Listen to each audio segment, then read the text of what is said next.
This week on the Jock and Nerd Podcast, Spider-Noir swings onto Prime Video with Nicolas Cage in full trenchcoat detective crazy Nick Cage mode.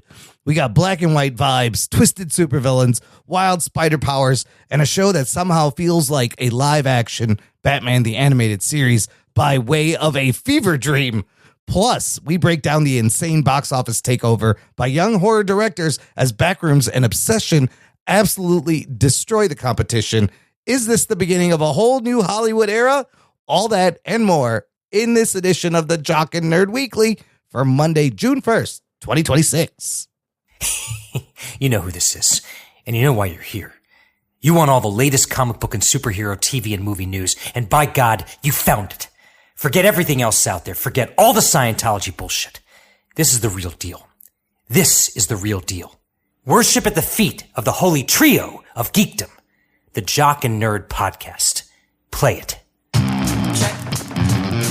Check one. All right. This is for all you fans out there. Let's give it up. We jock it, we nerd it. We funny, disturb it. We jock it, we nerd it. We spoiler alert. Oh yeah. Oh, hello, listener. How's it going? Thank you for pressing play.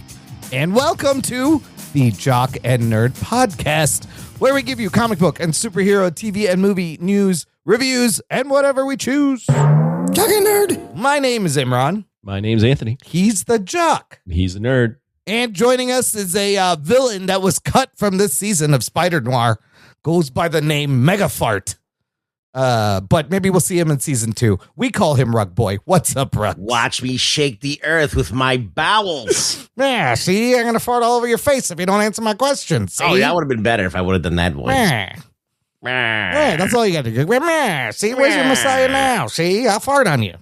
I think that Nicolas Cage was actually doing that voice. He was doing his Second floor. Yeah. Second floor. Whatever he was saying. Hey, Freckles. He's doing his best Humphrey Bogart meets James Cagney meets Bugs Bunny. We'll talk about Cage later because he is fun to watch. But we got some historic shit happening at the box office, fellas. Let's get into it. The Jock and Nerd Podcast. Been on the internet, so are you following the box office numbers? There's been some crazy shit happening.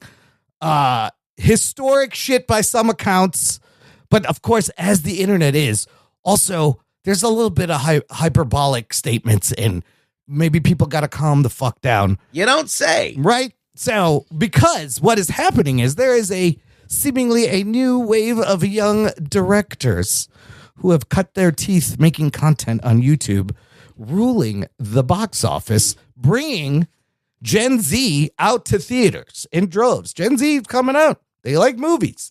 They like movies and things that they know about. So right now, two super buzzy horror movies are ruling the box office. I'm going to break down the numbers, and then I want to have a discussion as to what this means. Is it a monumental shift in the filmmaking, or is this just a little hyperbole, people getting a little crazy? Here's what's been going on. I want to start with the movie Obsession. It's in its third week. It opened at number 2 this week. Now, we discussed this movie directed by Curry Barker, 26-year-old content creator, YouTube guy from Focus Features, made for $750,000. The first weekend it opens, it makes $17 million. Okay, that's great. The second weekend, it made $23 million. That is an increase of 39%. Oh, shit. That never fucking happens. I can't remember the last time we talked about a movie and it went up in the second week. Almost unheard of. You know what else is unheard of? For a movie to go up in its third week, which is exactly what this movie did, makes $26 million this past weekend. 10% increase. This is the first. I got a couple of crazy stats here, and I don't know if any of these are true. I saw this on Twitter and the internet from the trades. This is the first film outside of Christmas since E.T. in 1982 to have a second and third weekend bigger than its first. Whoa. Trivia for E.T. E.T.'s third weekend was bigger than its first weekend, but it was not bigger than its second weekend. while Obsession has gone up week after week for 3 weeks. This past Friday was the biggest third Friday increase for a non-Christmas wide release in over 50 years since Jaws in 1975. It is now sitting at 104 million domestic, worldwide $148 million. They're saying it's on track to finish somewhere around $300 million.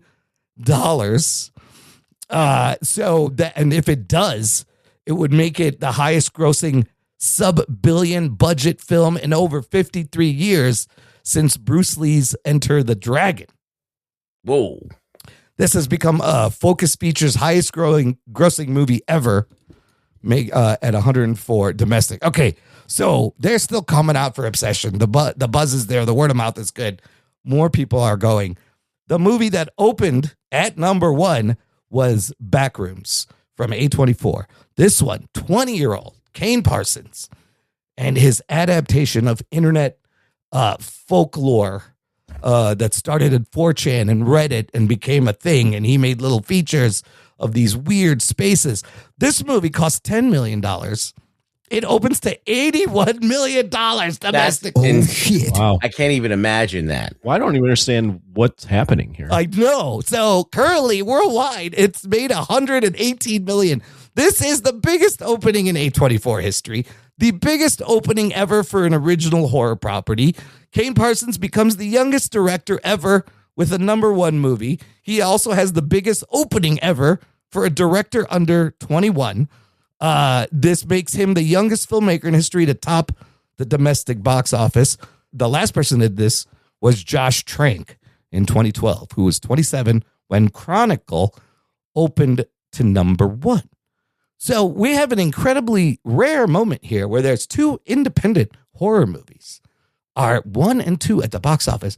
Meanwhile, pushing Star Wars, Mando and Grogu to number 3, it drops about 70% in week 2. Whoa. Making only like $25 million. Number 3. So That's a big kick to the nuts for Disney. I mean, is fucking Filoni, are they having words with Filoni now? I'm sure he got pulled into the office. Been like, bro, what the fuck are you doing? Well, I mean, could they anticipate this was going to happen? Like, no one knew that these movies were going to do well. Right? The Backrooms trailer caught me and we talked about it. This Obsession kind of came out of nowhere. But I have a bunch of questions. What does this mean? Is this the death of franchise movies, as people are saying? Is this a shift similar to what we saw in the 70s or maybe the 90s of the young auteur directors? No. Okay. Breaking. So the takeaway, it seems, for a lot of folks here that I've been reading is that the original ideas and good storytelling is beating legacy IP right now. Are directors becoming the new movie stars? And is the franchise era done? Is YouTube the new film school? No. Will Hollywood learn the right lesson? Probably not. Or is this business as usual for Hollywood? Because here's the thing. Hollywood been picking franchise IPs because they're less risky. There's a name involved. Now I feel like they're looking at content creators who have a lot of followers and some talent. They're hedging the risk there, almost as less risky as IP, but now it's going to cost a lot less to get social media creators with fan bases to make your movies. There's going to be a lot of shitty copycat movies coming out because I think Hollywood will get the wrong lesson. Anthony, it's crazy shit. Like, this is historic shit. What thoughts, comments? On the horror movies and the Just the money whole, it's making? yeah, the whole state of these young guys bringing out Gen Z back to the theaters. Yeah, I mean, I do think. Listen, a good horror movie is the buzz right now. We saw it with Weapons last year. Yeah. There might be some other horror movies that did really well. I'm not can't think of them off the top of my head, but the Backrooms opening is pretty crazy. Yeah. Obsession obviously is also crazy, but I think it's the word of the mouth is really helping it. Yeah. I've never been a big horror guy, but horror is a genre that has very hardcore fans. and it is a genre that when people are buzzing about it, the supporters go out and see it. It's also a fun date night movie. It's a type horror movies are fun to see in the theater in a crowd. So like, while it's never going to be for everybody, and I don't think horror will ever be like the biggest movie of the year. Now you could debate Jaws and stuff, but I think just once you ignite a fan base like that, they get going. I also think like there's I don't know shit about Gen Z or anything about the next wave. I do think there's like a weird, not a weird, maybe just their own version of counterculture, right? And they make up their own lingo, and they dress this certain way. And horror for those types of people has always been an outlet, right? Where hey, I'm a little bit off the beaten path. I'm doing my own thing. I'm not watching the mainstream stuff. I'm watching horror. And that's always served that group of people in every generation, right? Those people that like are a little bit like different, and they or just younger generations connect to horror. Every generation is usually the younger cats who are into the horror movies. Usually, I mean, I think horror just has a really dedicated fan base, and it always, unlike anything else, it always seems to rope in the people that it wants, which is like the different kind of people. So I saw Backrooms last night, Sunday night. It was like 10:15. I'll tell you what I thought about it in a second. It was a pretty full theater, and it was a lot of young people, groups of friends, like more than I've seen it at the fucking big blockbuster movies we've been going to. What did I think of it real quick? It's okay. It's very different than Obsession. It's not the same theater experience where Obsession, you are into it. It's very relatable. You could see yourself in there. People are hooting, hollering, having a good time. Backrooms, everybody's fucking silent. It's a weird ass movie. And it's just okay. They don't really explain a lot of things. The story, like the stuff that's not in the Backrooms hallways part, is okay. It's kind of weak.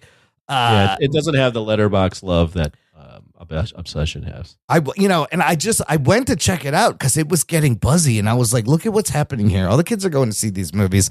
I liked Obsession a lot better. It's good. It's like he's very young, but there's hints of, some of it reminds me of Stanley Kubrick, a little David Lynch. There's not a lot of jump scares. It's just creepy. But really, most of this movie is them peeking around corners in these hallways, and then you're like, there's a coat rack, look out. And then you turn over here, you're like, it's a bunch of furniture. It's supposed to be scary. I don't know. It's more about, this liminal, it's very surreal. It's a very surreal, weird ass fucking movie. And Ruggs, what do you think of the whole, what's your analysis? Yeah, what's going on here, Ruggs? Okay, let's dissect this a little bit. Because you're a man of the people, you got your head on the pavement. Yeah, I got my head all over the place. He's got his head on the crevices. Yeah, he's got his head on the train tracks, waiting for the train to run over him. Yeah, I'm licking the bottom of the chair. I'm doing it all. Yeah. So you have a bunch of things at play here. So number one is you have like the average Joe, like me. I'm not on TikTok. I'm not really in really plugged into this shit. I had no idea that Obsessions was made by a YouTube guy. Right. I had no idea that this movie was made by a YouTube guy. Yeah. And I didn't give a fuck about it, to be honest. I saw the trailer for the Backrooms, and I was like, it looks interesting, but not my kind of movie. Yeah. Evidently, they figured out how to market this film to the kids that went. Yeah. Now, from what I know, this guy has made these short, like Backrooms type YouTube content. Yes. Like short form. And there's a fan base for that. Yeah. And then you get onto the right algorithm and all the people that are like, to tell you about Gen Z, what they will watch and what they will champion. Yeah.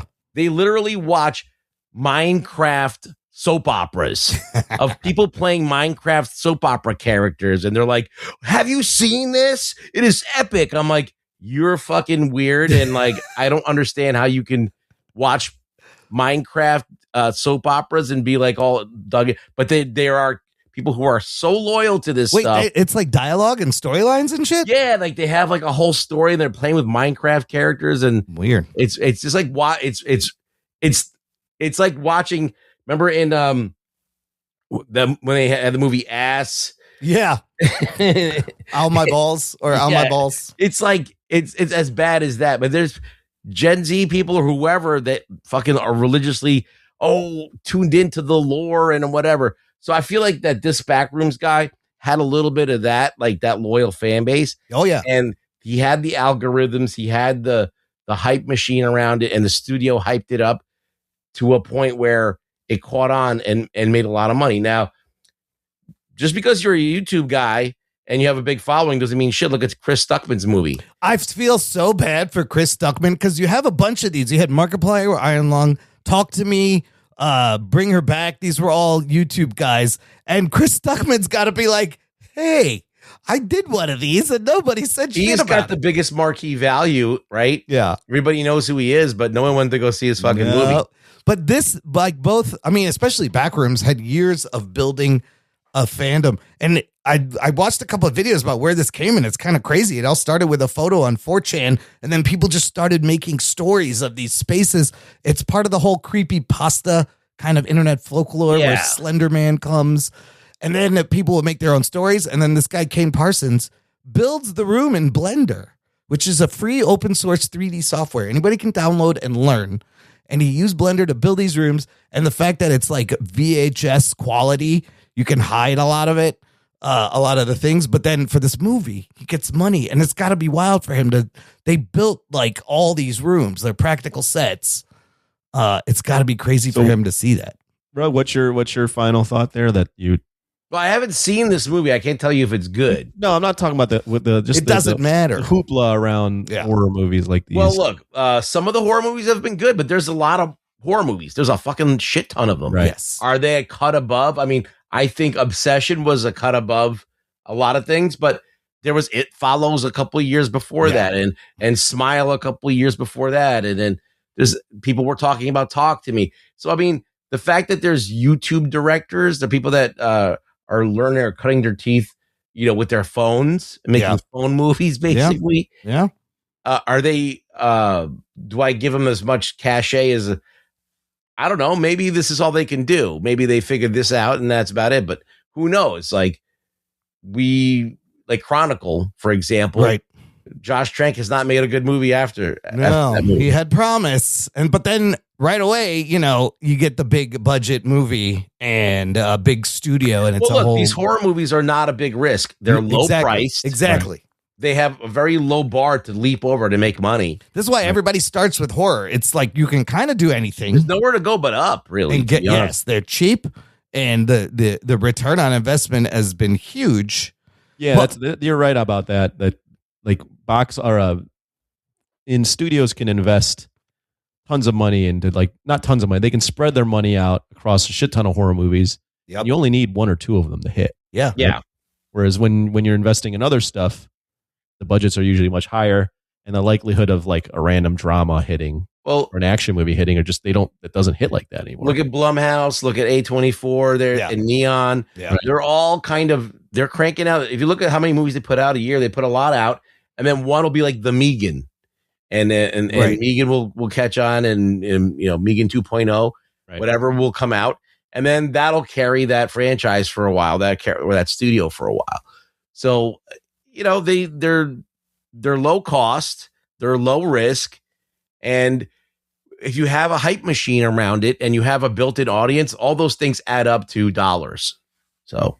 Well, I mean, like you said, there's a number of things at play. One of them is technology, right? Barrier of entry has gotten down, cheaper to make a movie.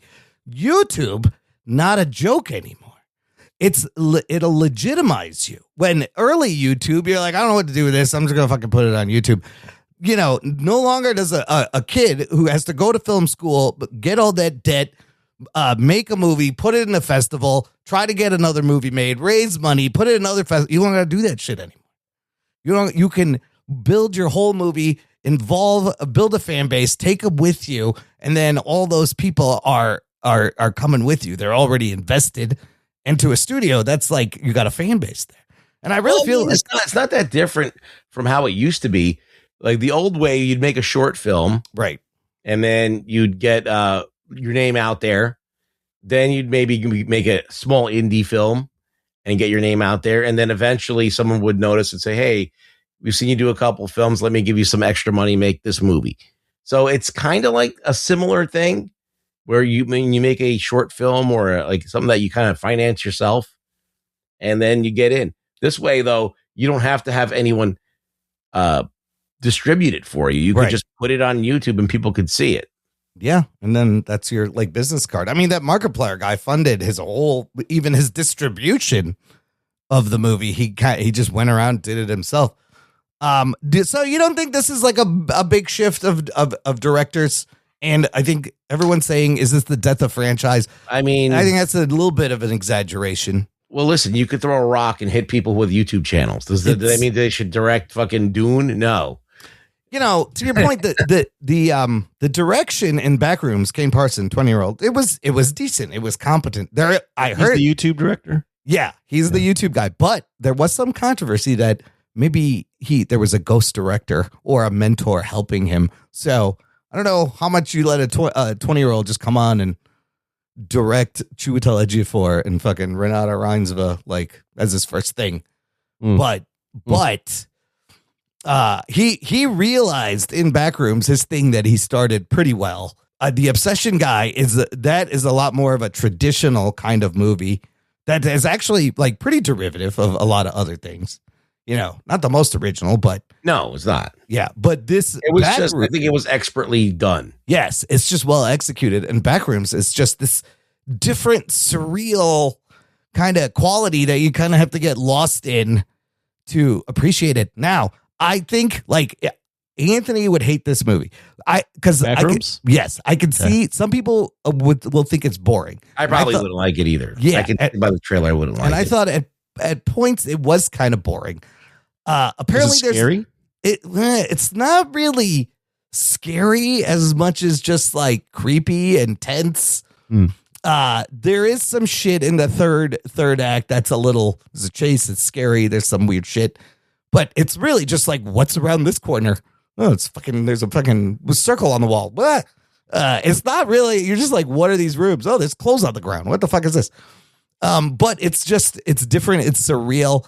I guess there's some lore that was in the YouTube videos that I wasn't aware of that's in this movie. I thought there'd be more lore. I'll spoil just one thing. I thought he was going to explain what the fuck these things were. Spoiler alert. Not really. Not really. I have explain any things. No. And that could be the charm of the movie, but also it could be a little frustrating. Like, what the fuck is this? What is happening here? And they don't really tell you. I have a list of the top 10 highest grossing original horror movies of the 2020s. Do you want to hear it real quick? Oh, yeah. I do want to hear it. This doesn't include Backrooms because this article came from Screen Rant 6 days ago. Oh, okay. This is an FYI. And so this list might have even changed. So keep that in mind. At 10 at the time was Obsession. Oh. 9, Talk to Me. Okay. 8, Send Help. Movie that came out last year? Last year or this year? A little earlier this year. Okay, yeah. This year. 7, Long Legs. Okay. Osgood Perkins. 6, The Black Phone. Yeah. Okay. Good. 5, Nope. Oh. 4, Megan with a 3. Oh, wow. 3, Smile. Okay. 2, Weapons.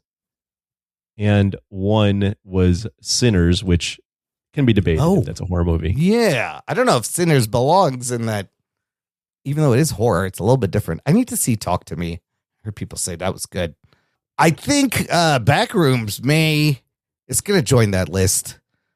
Oh, yeah. Because what was this, the list of the best? No, the highest, the highest rated or highest grossing. Yeah. Okay. Yeah, Sinners you could take as a horror movie. It's not the same as those others, but I get Sinners spans a couple of genres. Right. It's a genre blending. Have you seen all of these? No, I haven't seen most of those. No. Me neither. Maybe seen. We're not horror guys. I know. But like the kids are coming out to see this, man. It's kind of a crazy thing to experience. The back Obsession guy, he's going to be directing Texas Chainsaw Massacre. I saw a story. Somebody offered him like $10 million, Curry Barker, for the next movie already, which is fucking crazy. And then this Backrooms, I'm sure they're going to make a sequel but I bet there's going to be a bunch of fucking shitty copycat. Like I could see studios just combing YouTube to find anyone and have them make a movie to see if they could do the same thing. That's not the lesson. I think the lesson is the storytelling. People want to see some original storytelling. It's Obsession is one of those things that has good direction, great cast. The girl that they cast in this movie is nailing it. The guy is nailing it as being like the Herb. Yeah. The music, the direction, everything is really well executed. So I think that goes a long, long way for a film. And like Weapons showed you that too. Like if you can direct the shit out of a movie, you can even make something like whatever happens at the end, which is hilarious, right? Palpable, Yeah. So some people say the Obsession better than Weapons. I don't know. I think Weapons. I still really I like think they're Weapons. both tied. Yeah. I think that Obsession is nowhere near. I think Weapons can be slower. I feel like it's a slower movie. Yeah. Than Obsession, because Obsession, even though it's nothing's really going on, right? You're tense the whole time. They both build really well. So uncomfortable. Yeah. Yes. So it is all about making the audience uncomfortable.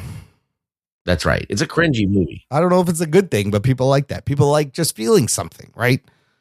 But there's all these articles about how Obsession is misogynistic. If you think about it, if I was like a 20-something woman in this day and age, I would think that movie's a little triggering and icky. If you think about it.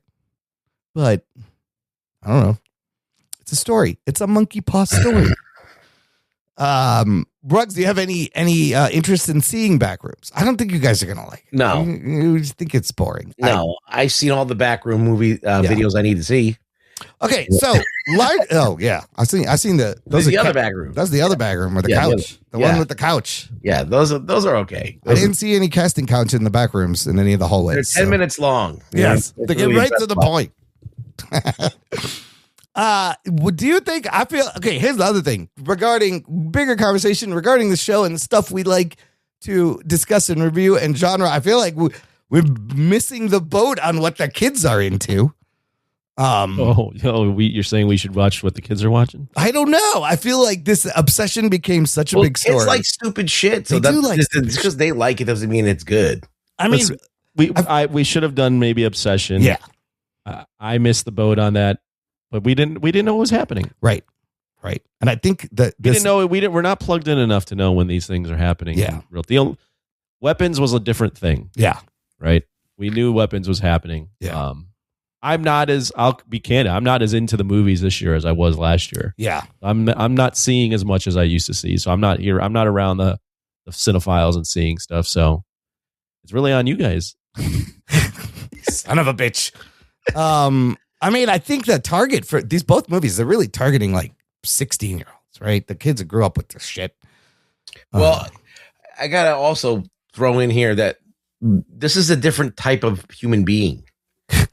Like, this is a new breed of. Yeah, because you think about it, like we grew up in times before the internet. Yes. Now they have streaming. Yes. There's nobody stopping them at like 8 years old watching horror movies with full blood and nudity and graphic violence and language. There's nobody stopping them. Parents are actually handing them iPads with Netflix accounts going, have fun, kids. Watch whatever the fuck you want. So this breed of kids, they're like desensitized to the maximum. Yeah. So, they're sensitive about stuff, but they'll watch anything stupid, I guess. They'll watch a lot of dumb shit. We don't have any more of these coming out this year, and there's a bunch of huge tentpole blockbuster franchise movies coming out like in June and July. Does this bode well or not for, let's say, like Doomsday, or Spider-Man will always sell. But I think if Star Wars is dropping like this, should we be worried that Doomsday is not maybe going to make as much as they think it is? No, I don't think so. Here's Okay. why. Star Wars, Mandalorian, Grogu, like we all kind of saw this coming. Yeah. This was a movie that was made on the back of a TV show that Yeah. by the time the third season rolled around, the momentum was clearly lost because they had also put it into Boba Fett, Right. and no one was asking for this. No. This wasn't built on the backs of some awesome momentum. Doomsday, on the other hand, what the real competition is the fact that it's just going up, or Dune. Were we saying Doomsday? Is that what we're Well, saying? let's say Doomsday as a whole, yes. As a whole, Yeah. Avengers Doomsday will be interesting. I don't think it'll be like this bad. It'll be interesting seeing what that is. Dune Part 3 is built off really two awesome movies, so there's a lot of anticipation there. I just don't think the scenarios are the same. I could see Avengers and Doomsday, Yeah. like not making as much as they'd hope, but I don't see like a Mandalorian and Grogu type situation. No, but does Avengers like not make 2 billion or make like It's 1 possible, point, right? It could be like I 1.5. think it'll make 1.6. money, but because people are going to want to go and see it. Yeah. People are going to want to see. They're curious to see if does Marvel has the juice again. Right. But if they don't have the juice, this Yeah. could destroy. Yeah. I'm not talking this. They're going to make a profit off of it. Yeah. But it might be like, oh, it made a lot of money, but people didn't like it, and then it's maybe souring them on the future. They Like, can't pull this off. I think the nostalgia is what is a benefit and what could kind of hurt them. If people walk away and they're like, this was just nostalgia bait, that's not going to be good for Avengers. Like, it's got to be good. The story's got to be good. The nostalgia is great, but the story's got to be good. They're thinking that No Way Home is the blueprint for this movie. Like, Well, but I think even that's different because Spider-Man will always sell. I think outside of Avengers, your Spider-Mans, your Batmans. Spider-Man 2 had a tough time. Which Amazing Spider-Man 2. Oh, that one did, but that may have been because it was like too soon, and I don't know. But Amazing Spider-Man 2, I mean, it did 716, so it's still nothing Okay. to sneeze at. But Okay. I know that they were very happy with how that performed. yeah, Yeah, we'll see. I don't think it's the same as Mandalorian Grogu is a movie that we all even said it on the show. Yes, Like, we don't yes. even know why it was made. yeah. No, you're right. It did. It was exactly what we thought it was going to be, and that it's not. It's just safe. There's no story. Right. It's just selling toys. But the fact that thing only made 25 million and dropped 70% in its second week, Disney got to take a hard look at this. And then next year when they put out Starfighter, another movie about a stoic man who has to protect a force-sensitive child. I don't know. Sounds familiar. Let's see if they can make something new. But already it sounds like the same shit over and over. I can't wait to see the trailer for this Doomsday. When is this fucking Avengers trailer coming out? I It's did. got to be soon. San Diego. Maybe San Diego. That's July, though. I want to see it now. We'll see. Meanwhile, we have coming up in June is just big movie after big movie. Masters of the Universe, Disclosure Day, Toy Story 5, Supergirl is the next 4 Fridays. What's this Friday, Masters of the Universe? Masters of the Universe, which is not tracking to open. This is going to be a flop. It's tracking for a $30 million opening on a $170 million budget. But again, initially we all thought this thing's going to flop. It might flop, but hopefully it's good. Maybe if it's good, like I don't know if people are gonna see it, Yeah. but if it's good, it might have a life on like later on. When kids get to watch it on streaming, they'll buy the toys and all You that. say Masters of the Universe? Yeah. Yeah. Who is that? Who has that in our show? You gave that to me as my clunker. Oh, yeah. So, meanwhile, Michael is at like 870 million. I know, but I have Mandalorian Grogu, so. Oh, then you got Mando. It's just not going to do well. No, it's not doing well. I feel like Masters is going to be like Mando. Like, it's not going to open well, and then it's going to drop off real quick. Did you see the new Disclosure trailer? I did not. I don't want to see. I know they showed the alien or some shit, and I kind of Well, don't now want. you know what. Now I know what it's about. Oh, what is it? What is it about? Do you want me to spoil it? Or do you want to not know? What's No, in the it's trailer? a I trailer. did watch the trailer, but I don't even remember it because Okay, what is the trailer say it's about? I think it's clearly about two kids when they were young were abducted, and now they're remembering.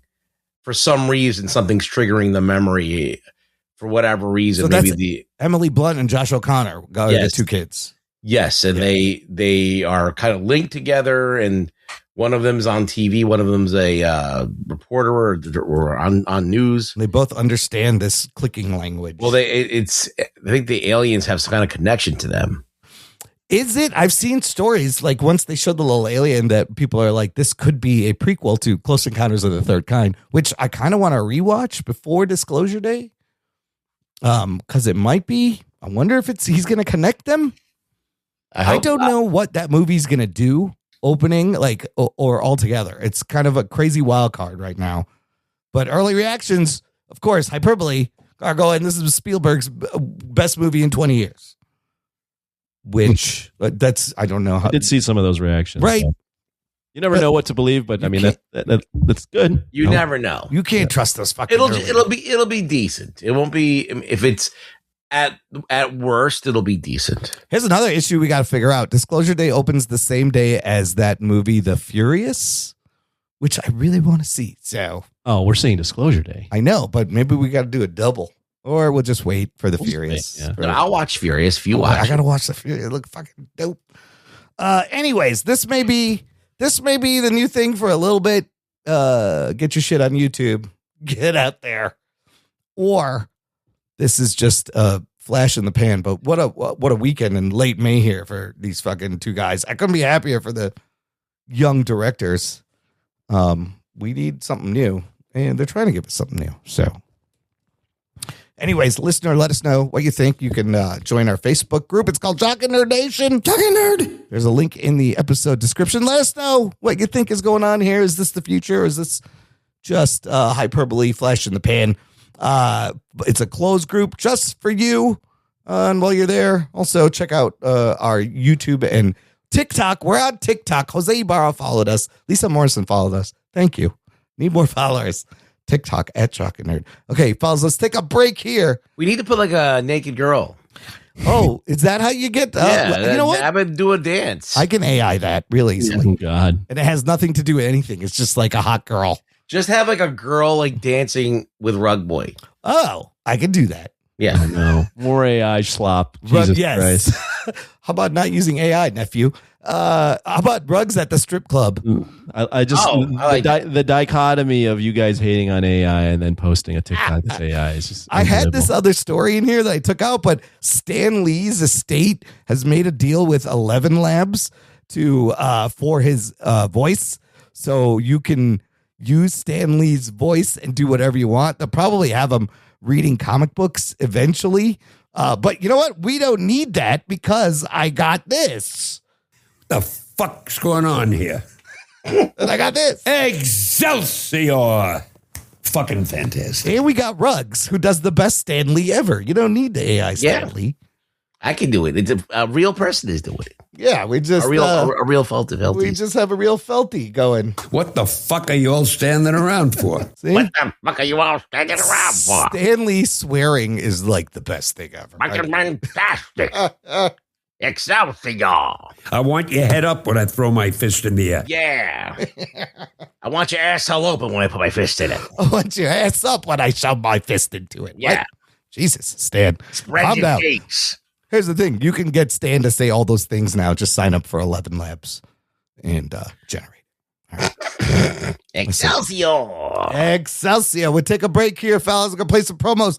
And we're going to come back, talk about crazy Nick Cage being Nick Cage right after this. After these messages, we'll be right back. Who knows what evil lurks in the hearts of men? Turn your dial to find the frequency of the past. Captain Midnight. Where the classic stories of mysteries, sci-fi, thrillers, and suspense are found waiting to be heard once again. Another case for Nick Carter, Master Detective. You'll find a variety of those stories here, in their original form, where each episode takes you to another place or time. The Man of Bronze, Doc Savage. But only when you find the mystery frequency. Available everywhere. The shadow knows. I'm Imran. And I'm Sophia. I'm the brother. And I'm the sister. And we are watching a show about cousins. We're your hosts for Dance of Joy, a Perfect Strangers rewatch podcast. We grew up watching the 80s hit sitcom, and now we'd like you to join us every week as we rediscover our love for our favorite TV cousins, Balky and Larry. You can find our show at danceofjoypod.com and on all major podcast platforms. Now we are so happy, Sophia. We do the Dance of Joy. Imran, this is a podcast. They can't see us. Oh, po. Jock and Nerd Podcast. Listener, if you enjoy the show, this is a fantastic time to join our Patreon fan club. Just visit jockandnerd.com/Patreon. Jock and Nerd. There's a link in the episode description, and you can give back on a monthly or annual basis. Support the show for as little as $3 a month. Gets you bonus content and access to an exclusive podcast feed where there's instant reactions. The show comes out early. Bonus movie reviews. I did post a Backrooms instant reaction after seeing the movie, so you can go check that out. You can also join us for our monthly Discord hangouts. We had one last week. It was lots of fun. The next one will be Thursday, June 25th. It's the last Thursday in June, and other fun stuff over at jockandnerd.com/Patreon. Click it, check it out, sign up today. Okay, fellas, let's get to this week's review. We will be discussing season 1 of Amazon Prime's Spider-Noir TV series. Here's your spoilers. Strap yourselves in, you fucks. Spoiler time. Amazon decided to drop all 8 episodes at once of a Spider-Noir. So I was like, we're just going to power through it and watch all of it. This, of course, is based on... How was that, Anthony? Not fun. All right, we'll get into that. Listen, you had like 5 days to spread out 8 episodes, and I know you fuckers waited till the last minute. Yeah. Not my fault. Based on the comic book character published by Marvel Comics, Spider-Noir, first appearance in 2009, fairly recent Spider creation. Spider-Man Noir 1 came out in 2009. Ruggs, not created by Dan Slott. You should love this character. Nice. Created by David Hine, Fabrice Sapolsky, writing, and then the art by Carmine Di Giandomenico, costume design by Marco Djurdjevic. So it's not a Dan Slott creation. A lot of production companies involved in this. It was developed by Oren Uziel, who, along with Steve Lightfoot, are the showrunners of the series for MGM Plus and Prime Video. But it's produced by Sony Pictures. Amy Pascal's production company involved. I believe Lord and Miller's production company was involved. The whole show is set in an alternate universe within Sony's Spider-Man universe franchise. Here's a crazy number. The budget of this movie, this TV show, 8 episodes, $400 million. Oh, shit. What? That's crazy. The fuck? Yes. Wow. Yes. And I will tell you why it had to do with the some of the special effects, the web swinging, but also the fact that you can watch it in black and white and color. Lord and Miller fought with Sony over the budget, and I think eventually left their overall deal with them. And then also this ties into the story from a few months ago of Sony saying we're not going to make any more Spider-Man-less movies anymore because they suck, and we're going to focus on things like this, Spider-Noir. But they want to reboot those Spider-Man movies with new people. I don't think that's a good idea. This show stars Nicolas Cage as Ben Reilly, the Spider, and this is his first lead role in a TV show.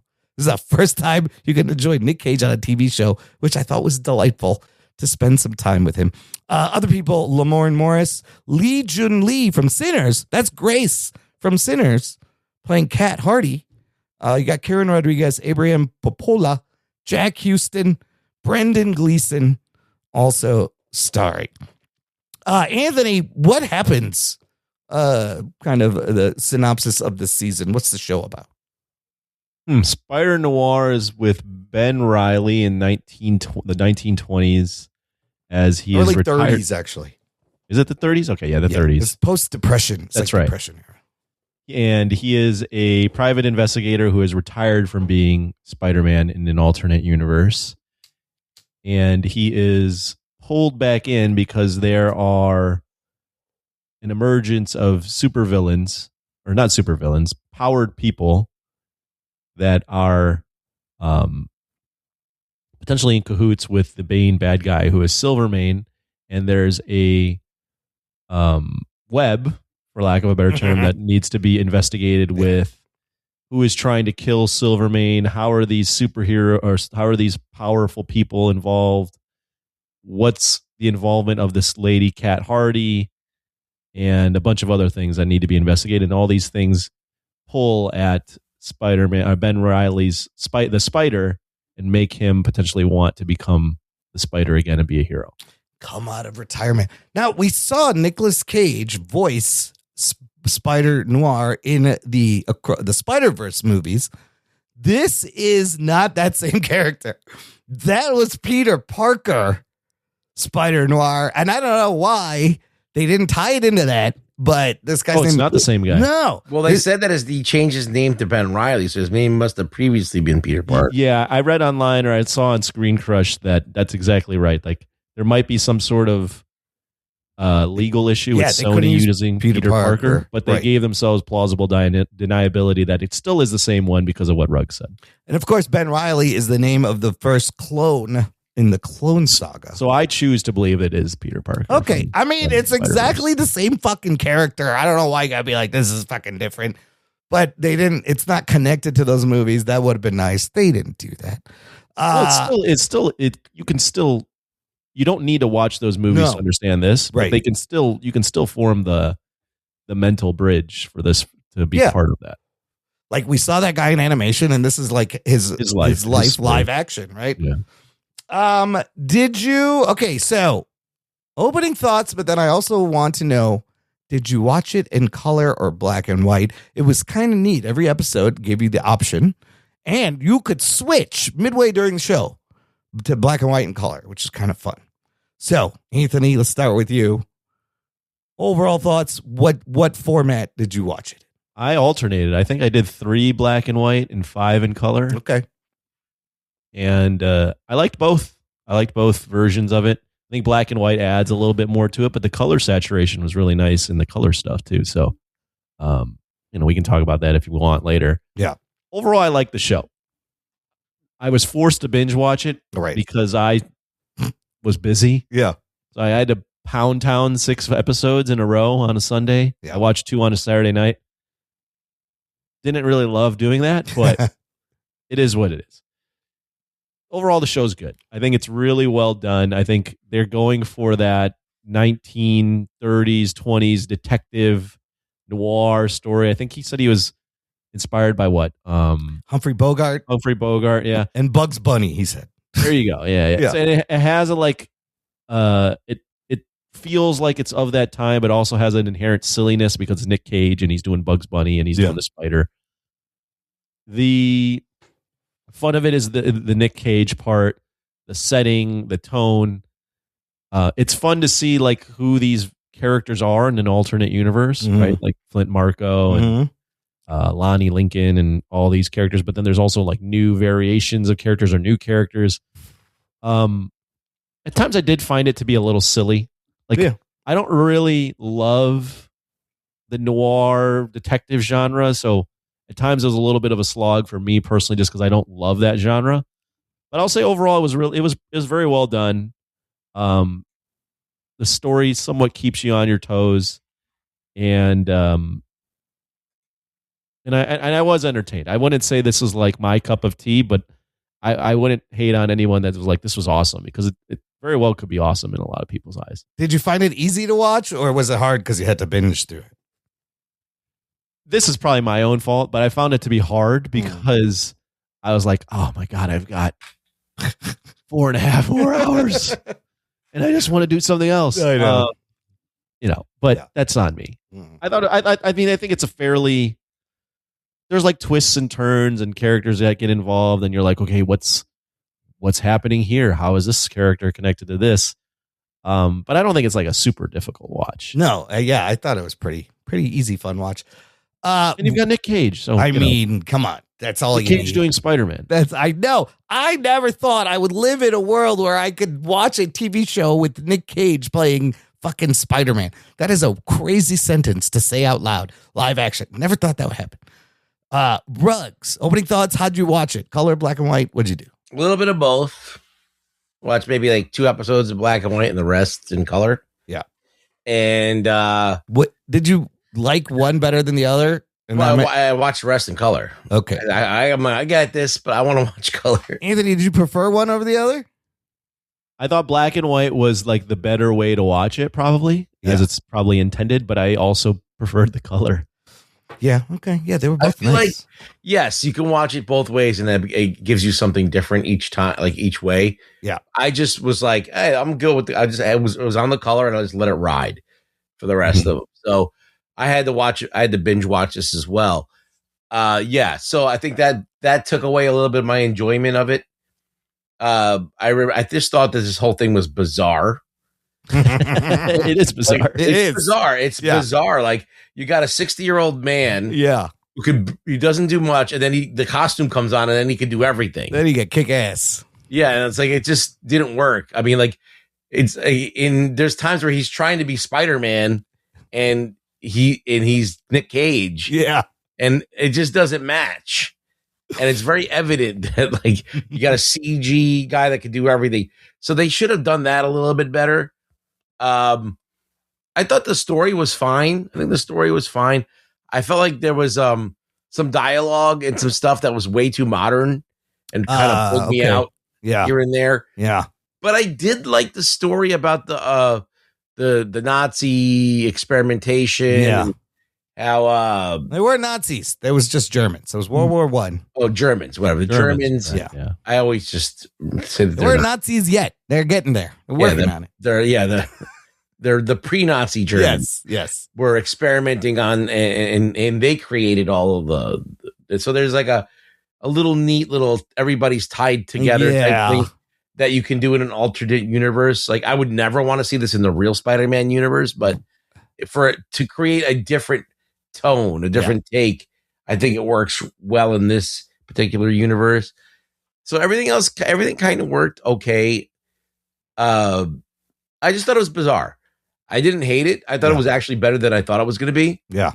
I enjoyed it more than I thought I would, but I thought it was bizarre. I didn't think it was like fantastic. It was fine.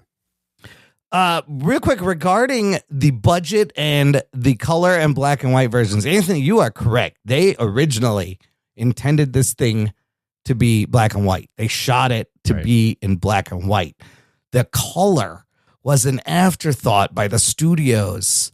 There's a couple of quotes here from people who worked on the show. This one guy said, I worked on the show as a second unit loader. We shot true noir style on set for a black and white delivery. The sets were all painted green, brown, and pink to complement the gradients of gray in black and white. The color pass was not originally planned and required reshoots for almost a year.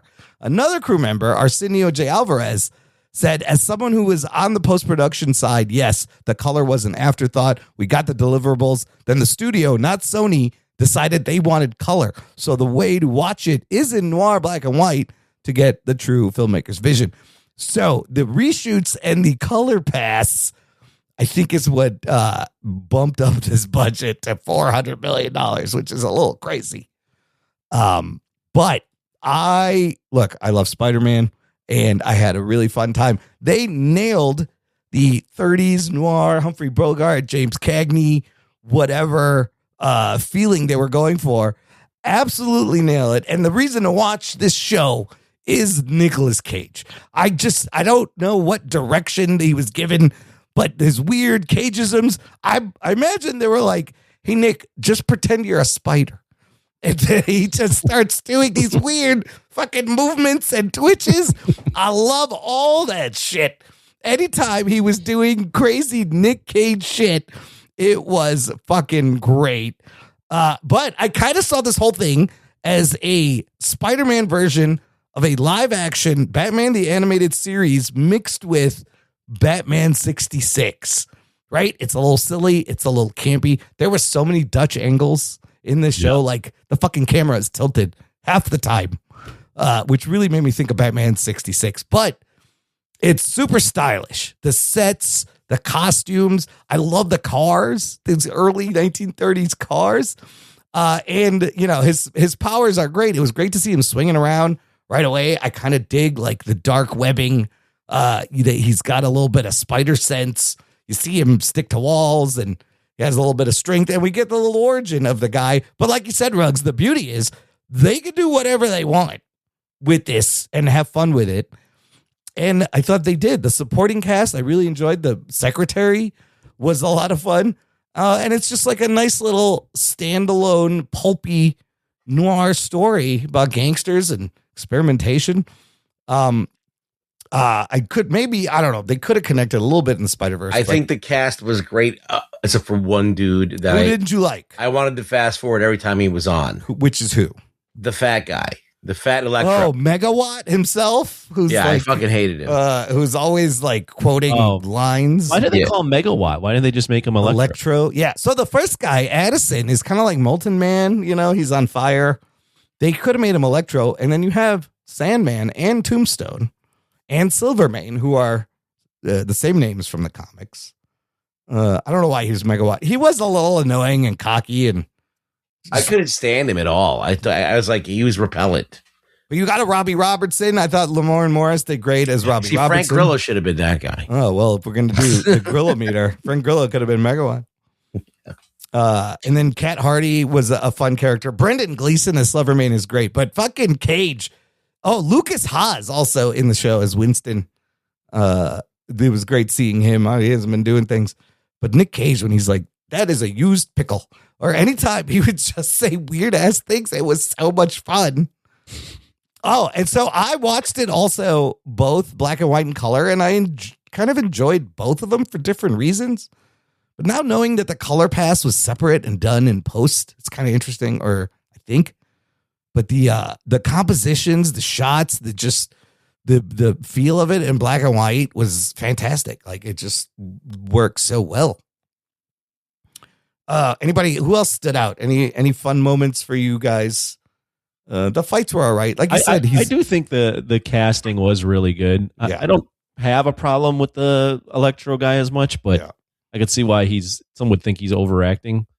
I just like. I think it is a bizarre show. Like when Nick Cage and he's doing the whole like second floor, or when like he revealed like what's the secretary's name? Her name was Janet. When Janet Ruiz. Yeah. When he's all drunk and he tells her that he's a spider, and then Janet's like, "You've told me this several times," and they keep cutting to him being like, "I'm a spider." Yes, it's great. It's bizarre. It's not going to be for everybody, but I did. If you like Nick Cage, this is Nick Cage. Like, you're getting Nick Cage. Nick Cage. Yes. You're getting Nick Cage. Which is like, that was the selling point, and he's just so much fun to watch. And I'm like, I get to spend fucking 8 episodes with this Nick Cage. This is fucking fantastic. He should do more television. I like the setting too, in between, just after the Depression, because if you do a second season, you can get closer to like World War II. But I didn't mind that it was all tied together. I had a feeling, I was like, I bet they were all experimented on, except he was bitten by someone. And that thing is awesome. That bit him. The big half spider fucking creature. Yeah, the Spider-Man that bit him. Yeah. And then they pop him in the head. Oh, yeah. They shoot it. He had that one crazy scene where he's hallucinating, where the mask turns into a spider and all that crazy shit happens. Like, that was kind of fun. Nick Cage, I thought, even in the emotional moments, because there's a whole deal with Ruby, his wife, why he quit. He couldn't save her. When he finally tells Kat the story, like, I bought the emotion. Like, your tears are welling up. I was like, God damn, Nick Cage. You fucking bringing it here. So he does a good job with the the hefty emotional shit, and then just the wacky fucking Bugs Bunny. He's like, ha cha cha cha cha, and he's fighting all those guys drunk. It's fantastic. It's just lots of fun. It's different. It's kind of refreshing after watching The Boys and Invincible to just have a fun, like, whatever superhero show that, you know, knows what it is. It's not trying to say anything about the world, just wants to be a fun show. It was a fun little escape. Yeah, right? Yeah. Yeah, it's one of those things where it's like, is the show going to be for everyone? No. Yeah.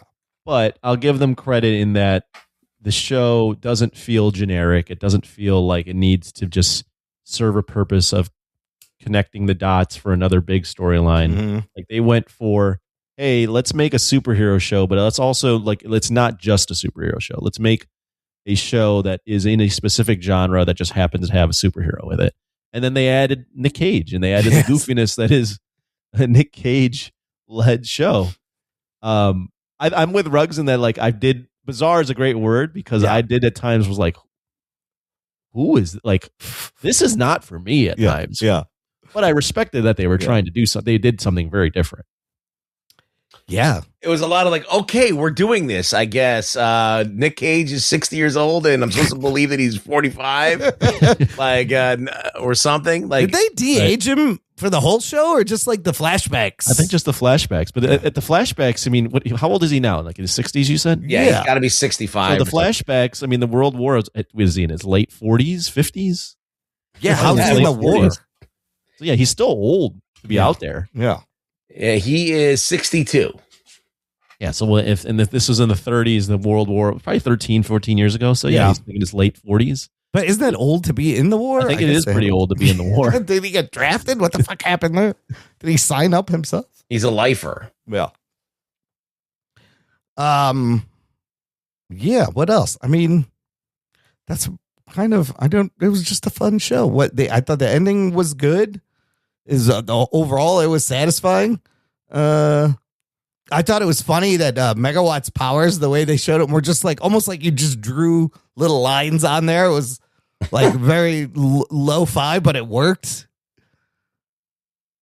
Yeah, I mean, I didn't know that was Tombstone. I did know. I feel Lonnie like Lincoln. It's a different Tombstone. I thought it was the Rhino the whole time.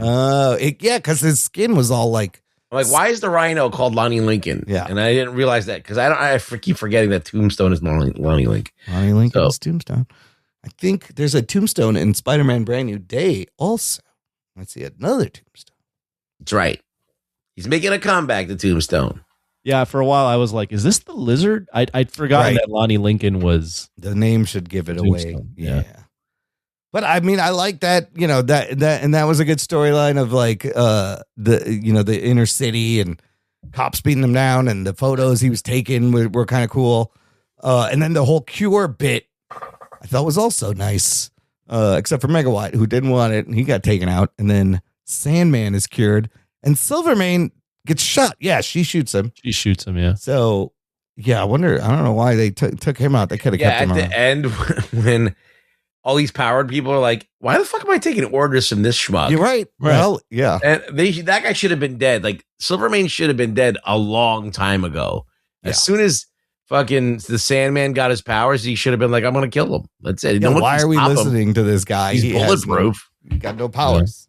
Yeah, so I feel like that was the weakness of the show. The fact that why is Sandman so loyal to him? For what reason? And then he says, after he finds out that the cat wanted him to kill him, he said he would have done it in a second. Yeah. So I feel like that kind of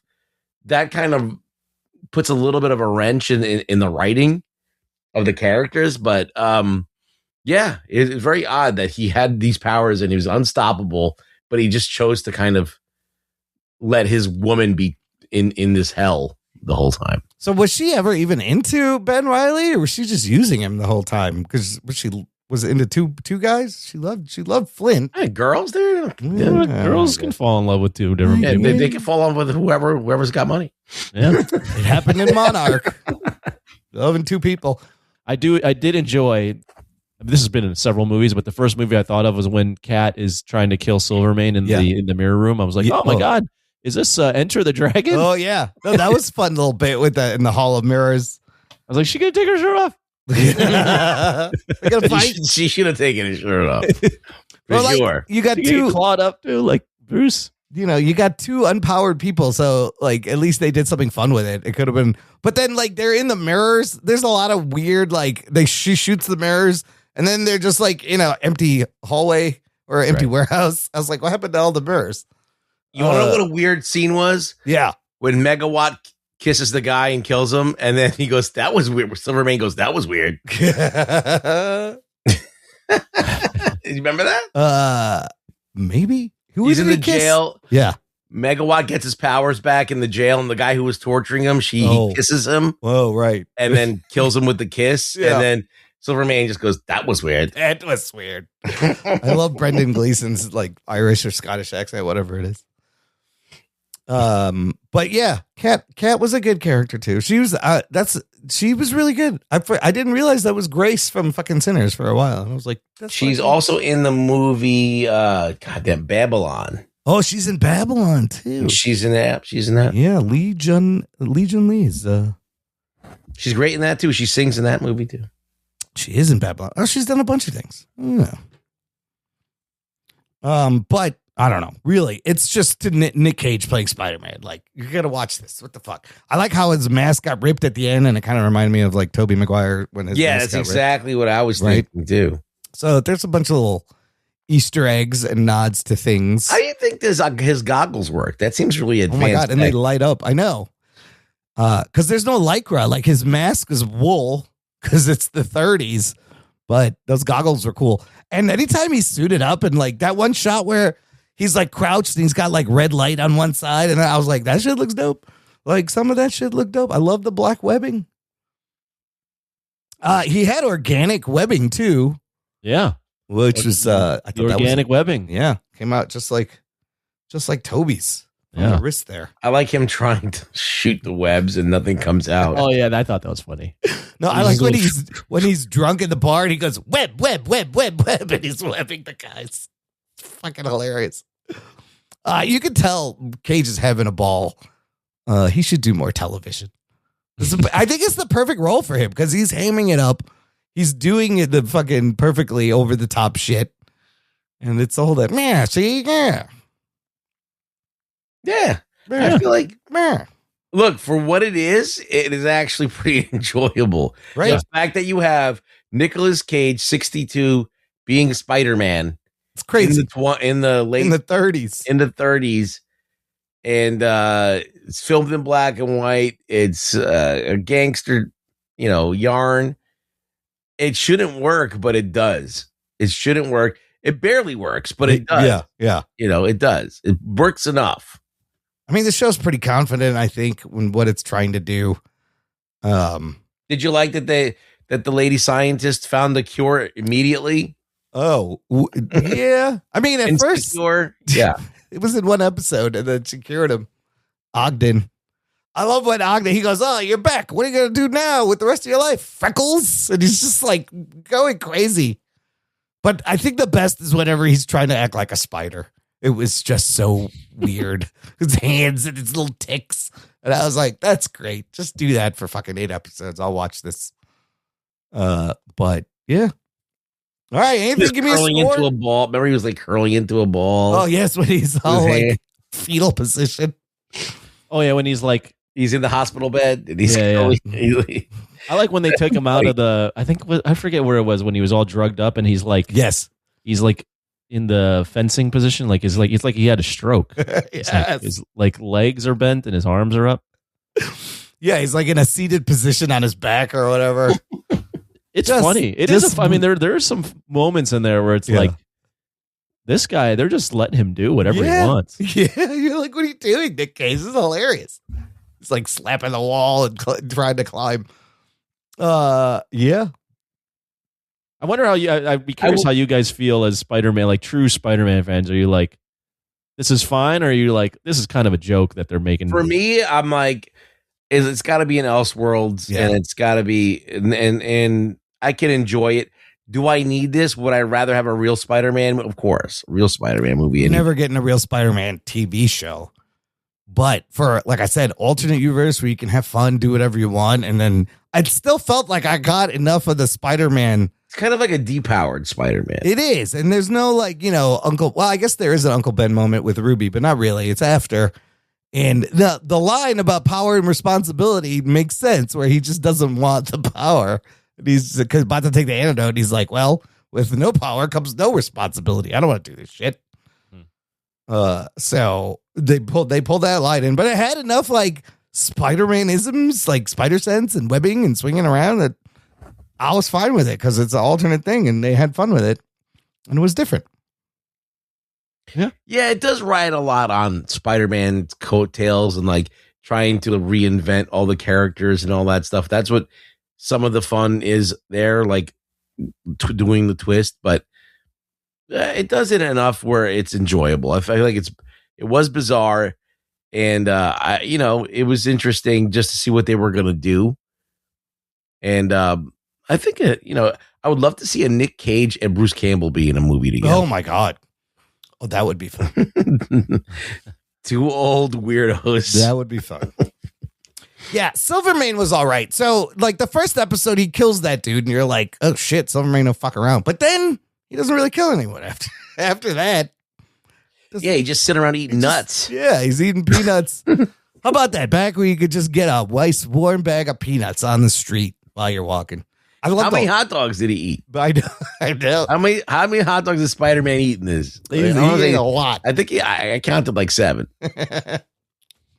No, the cars were great. The sets were great. The costumes, like they did it up. They did it right. So, Anthony, final thoughts. Give me a score. Final thoughts. I mean, this is a very well done show for what they are trying to accomplish. It is absurd, but it is very much, you feel the setting and the environment and the tone that they want to create. Like, it's very consistent in what it is trying to be. That consistency of what it is will vary as far as entertainment factor for people. Yeah. At times I was very entertained. At times I was very much like, this is goofy as shit. Yeah. I don't know. And there were other times where I'm like, I don't really like mystery, like noir type shows. You like gotta this. like that genre a little bit. Yeah, that's really not my bag. So on a level, I think it's like a good 7.5. I think if you wanted to rate it on the craft alone, I think it's a 9.5. But just as far as my personal entertainment, I think it's 7.5. I do have nitpicks with it, but overall, I think it's a well done show. I give them credit for sticking with a genre, or sticking with a show and a tone and a genre that is not going to be for everybody, right? But sticking with it all the way through. All right, Bruggs, final thoughts. Give me a score. I think if you're looking for a Spider-Noir, this is it. This is what. Can I recommend it? Yeah, I can recommend it. I'm going to give it a 7. Just for Nick Cage. Just Nick Cage alone, eating hot dogs. 7. Acting all drunk in his Spider-Noir mask. Him being drunk. Fantastic. His hairpiece, everything. Everything's great in this. Yeah, this was a crazy idea, a crazy show, but they managed to make something a little different, a little interesting. I had fun. I love like gangster shit. I love the time period. The noir shit was fantastic. I'm gonna give it an 8, and it's worth it. Just watch fucking Nick Cage. If you're a Cage fan, I think you'll be pretty happy. Better than I thought it was gonna be. I thought it was gonna be complete shit. Yeah, I will say that also. I think it was a little better than I thought it was gonna be. I did not know what we were getting into, what I was walking into, but I enjoyed it for the most part. If Megawatt wasn't in that, I probably would have liked it a lot more. Maybe they could use a different one. I just think that the way they wrote the character from always quoting shit, I think that I didn't understand. What was he quoting though? I was all like, all kinds of plays and it's like we should of poetry and drama. Oh, okay. So he was a well-read man, Megawatt. He was also very annoying. Yes, fat fuck. But yeah, Nick Cage 8. And it's crazy that the show exists. I wouldn't mind a second season, but I don't know about this $400 million.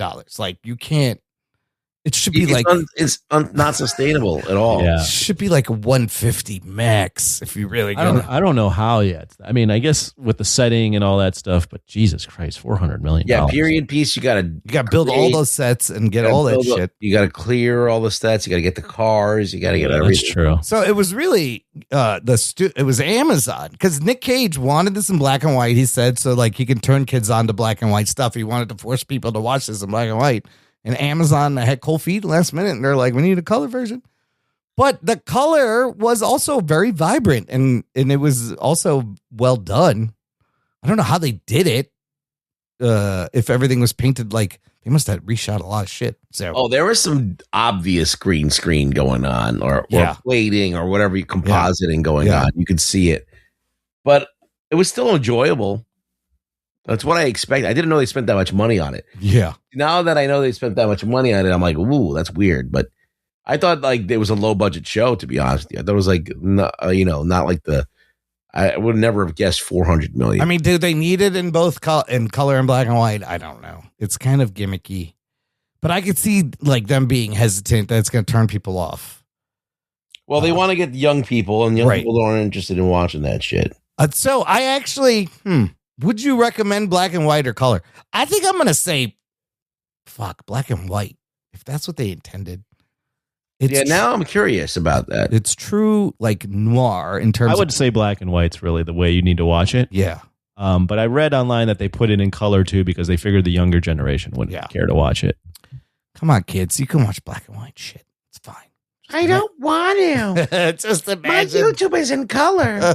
My TikTok is in Why color. can't this be like my TikToks? Why is this so wide? Can you make it vertical? Anyways, it's all out to enjoy. Check it out. Okay, let's finish a little bit. What are we watching? Anthony, you're watching everything. You watch anything, Anthony? No. Rugs, do you want to talk about anything you watched? Did I talk about this stuff already or no? No, this was last week. We didn't do it. So you did have some. I said I was going to watch an 80s movie every week. Yeah. And I watched The Legend of Billie Jean. Yeah, this is like a cult classic. I remember this was on TV all the time. Did you ever watch it? I've seen parts of it because it was always on TV. All right, let me give you the elevator pitch of what this movie is. Starring Supergirl, Helen Slater. She's 18 years old and in her prime. She's very pretty. And Christian Slater, no relation, is her brother.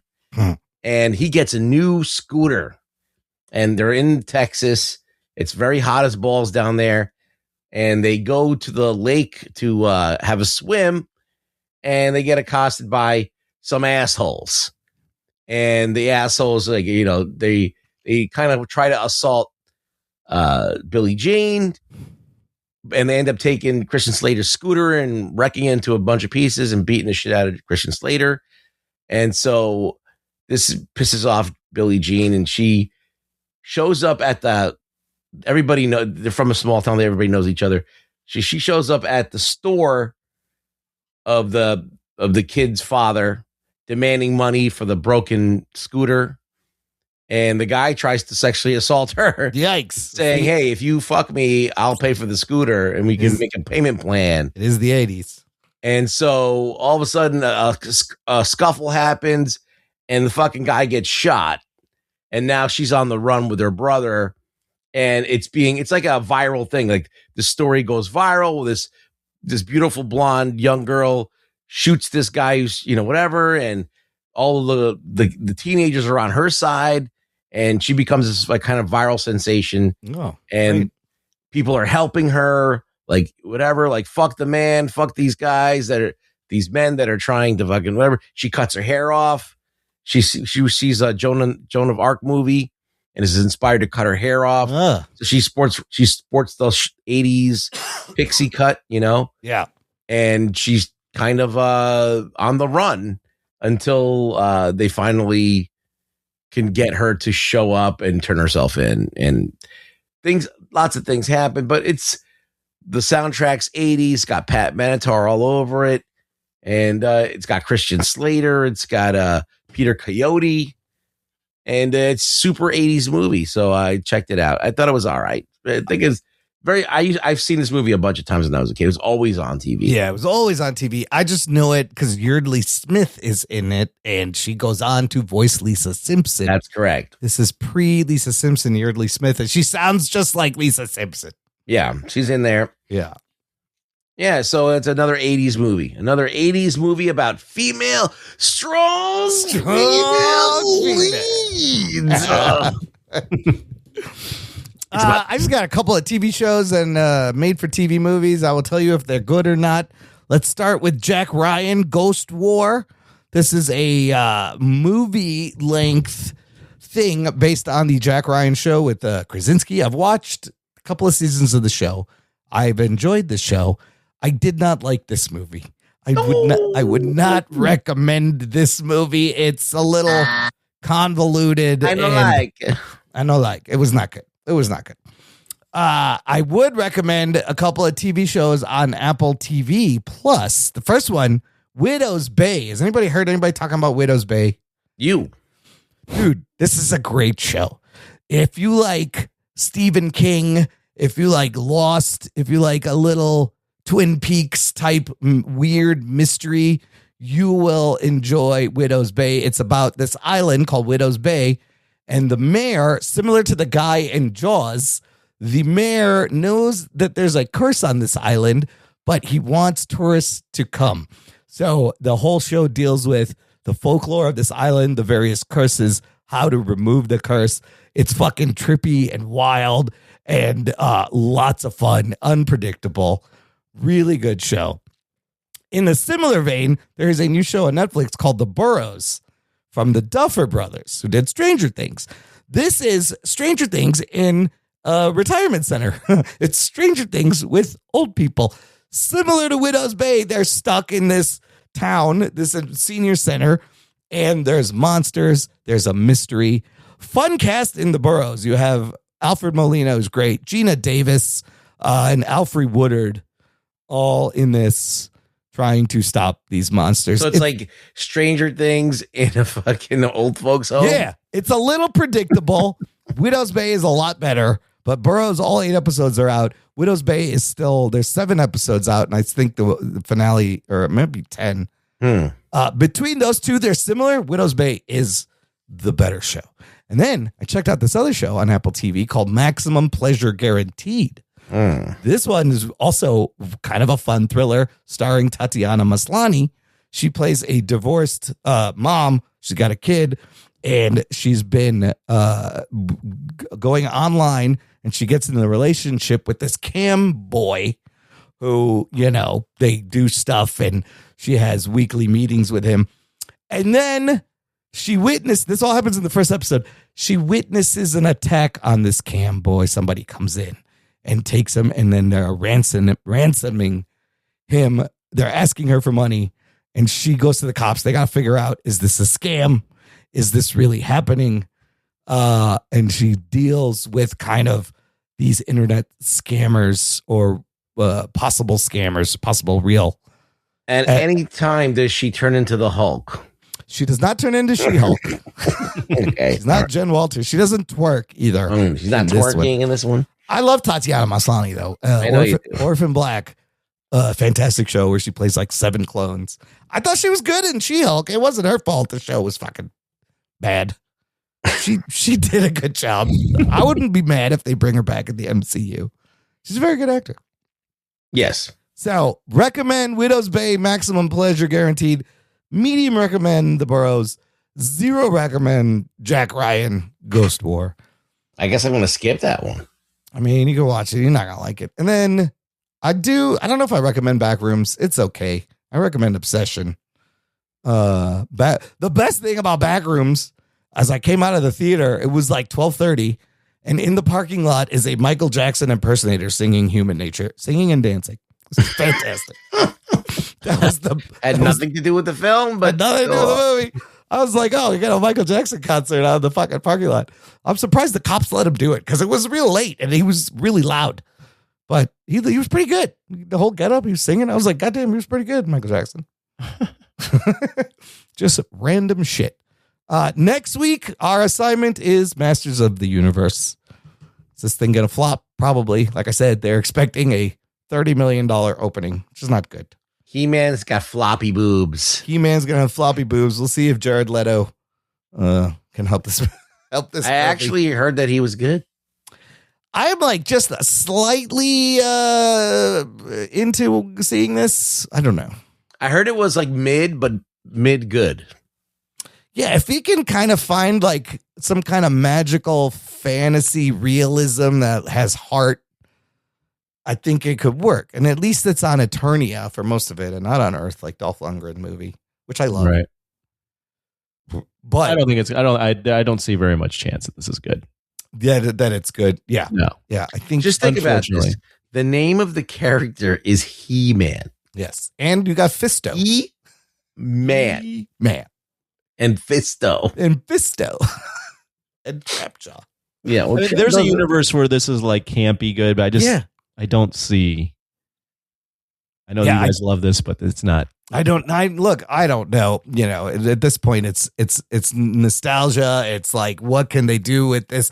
I don't know if the kids are going to come out because it's also going up against Scary Movie, which is R-rated, different audience, but I feel like that movie's going to open bigger. I think it'll open bigger. Oh, yeah. Scary Movie's got the number one spot if it's not back rooms again or whatever. Well, yeah, and that's going to be interesting to see where Obsession falls, where Backrooms falls. If Scary Movie can push them down, it's going to be Scary Movie number one, Scary Backrooms, Obsessive Scary Rooms. Movie. It's going to be Scary Movie, Backrooms, Masters of the Universe, Obsession. Wow, and then Mando probably underneath that, number 5. Listen, the trailers for Scary Movie are fucking hilarious. And every time I see them, I'm like, this fucking looks funny. And we haven't had like a big R-rated comedy hit big in a while. Yeah. And with these horror movies, like it's almost perfect that they're spoofing the current horror movies. So it could have momentum. Like I wouldn't go to the theater to see Scary Movie, but since I have AMC stubs, I could just go watch it. I bet that movie will be fun. But anyways, we're not watching Scary Movie. We're going to watch Masters. It's going to suck. I might watch it, though. All right. Anthony, where can the people find you? You can find me not online and not on Twitter.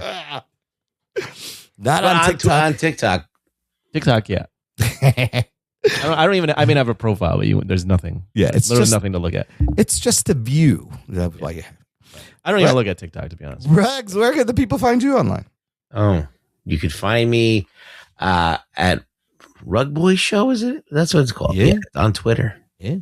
And you want to see Rugs? Follow our YouTube and TikTok. You'll see him. What's our TikTok called? It's just at Jock and Nerd. Oh. On the TikToks where the kids. Yeah, are. So just put that in, and you can watch me. I'm going to be at the strip joint. Imran said. Yeah, we might do Rugs at the strip club. Why not? Listen, AI women is what gets the views, so might as well jump into it. Have them do a dance, the Jock and Nerd dance. You ever seen a stripper dance with a puppet? No, you will. I'm gonna make it happen. Ooh, Jock and Nerd dance. What even is that? Is it like is it like Trump's dance where he just jerks off two people at the same time? Yeah. We instead of jerking off into our mouth, we're putting the hand motion is going into our ass. Like Pee Wee Herman almost. Yeah. It's like milking a cow while you're drunk. I don't know what I'm talking about. Yeah. I think that's good. I like it. It's like a reach around. Yeah. In the meantime, listener, you can do the reach around and visit our website, jockandnerd.com, for all the ways to get in touch, support the show, share this episode. It's the easiest, best thing you could do. Thank you for listening to the Jock and Nerd Podcast. My name is Imran. My name's Anthony. He's the Jock. He's a nerd. We'll peep you next time. Excelsior! Fucking fantastic. So you get nothing. You lose. Good day, sir. Fuck's sake, man, you amateur. Jock and Nerd